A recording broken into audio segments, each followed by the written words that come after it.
Assalamualaikum warahmatullahi wabarakatuh. Chapter 6, Input Output. Input Output Problem.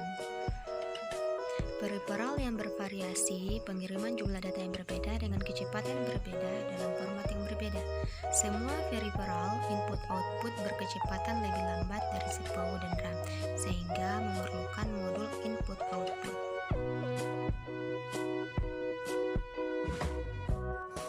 Modul input-output merupakan peralatan antarmuka atau interface bagi sistem bus atau switch sentral dan mengontrol satu atau lebih perangkat peripheral.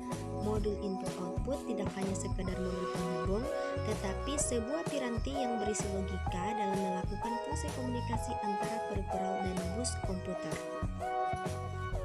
Adapun fungsi utama modul input-output yang pertama, sebagai piranti antarmuka ke CPU dan memori ke bus system.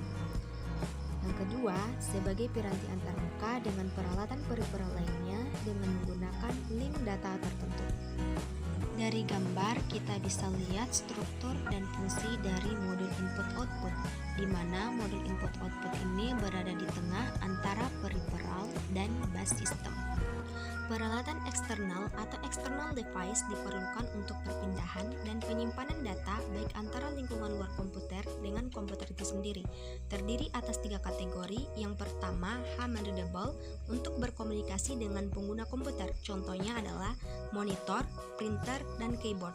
Yang kedua, machine readable, di mana untuk berkomunikasi dengan sesama peralatan. Contohnya adalah hard disk, sensor, dan scanner. Yang ketiga adalah communication, untuk berkomunikasi dengan device di tempat lain. Contohnya adalah LAN card dan modem.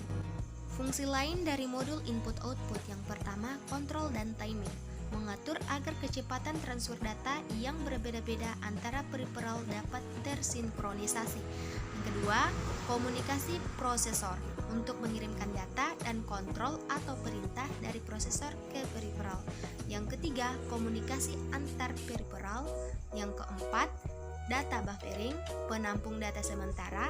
Dan yang kelima adalah deteksi error yang terjadi pada peripheral dan melaporkannya pada prosesor. Modul input-output mampu melakukan fungsi kontrol pada transfer data dari peripheral CPU melalui beberapa langkah.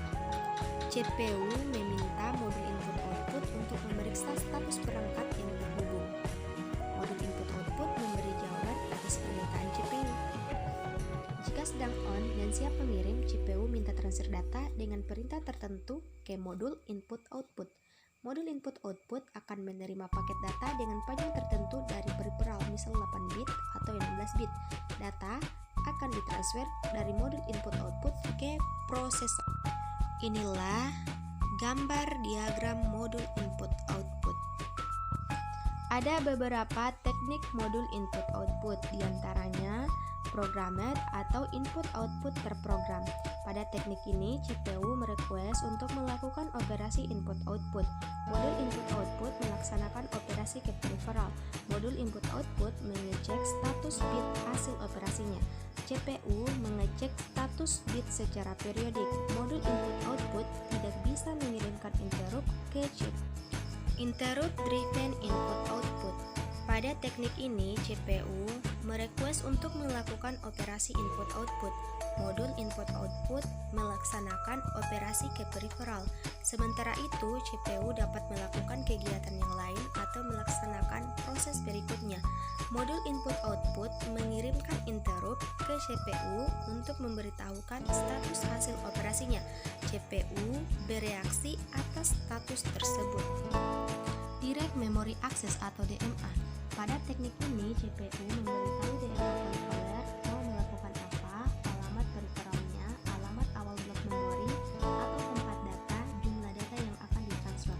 Selanjutnya, CPU melanjutkan pekerjaan lainnya. Kemudian, DMA controller melaksanakan operasi, dan yang terakhir, DMA controller ini akan mengirim interrupt ke CPU saat seluruh operasi selesai. Adapun fungsi dari DMA diantaranya sebagai modul tambahan pada bus system. Selain itu juga modul DMA dapat menirukan CPU dan mengambil alih kontrol sistem dari CPU. Terdapat beberapa konfigurasi DMA terlihat pada gambar. Konfigurasi DMA 1 di mana single bus dan DMA controller itu terpisah dari modul input-output. Sekali transfer menggunakan bus 2 kali, modul input-output ke DMA, kemudian DMA ke memori. CPU disuspend 2 kali. Konfigurasi DMA 2 terlihat pada gambar memiliki input-output bus tersendiri. Bus mensupport semua peripheral yang bisa DMA. Sekali transfer menggunakan bus 1 kali. DMA controller ke memori. CPU disuspend 1 kali. Konfigurasi DMA 3 terlihat pada gambar di mana single bus dan DMA controller itu terintegrasi dengan modul input-output. Controller dapat mensupport lebih dari satu peripheral.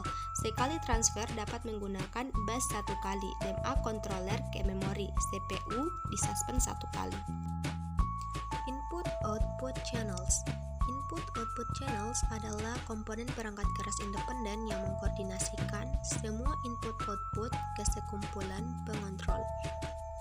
Perangkat input-output semakin rumit dengan 3D graphic cards. CPU memerintahkan input-output controller melakukan transfer. Input-output controller melakukan semua transfer dengan kinerja, beban kerja CPU berkurang, kinerja keseluruhan meningkat. Small Computer System Interface atau SCSI merupakan set standar untuk menghubungkan secara fisik dan mentransfer data antara komputer dan peripheral. SCSI mendefinisikan perintah, protokol komputer, dan antarmuka listrik serta optika. Adapun contohnya yaitu SCS1, SCS2, SCSI Signaling 1, dan SCSI Signaling 2.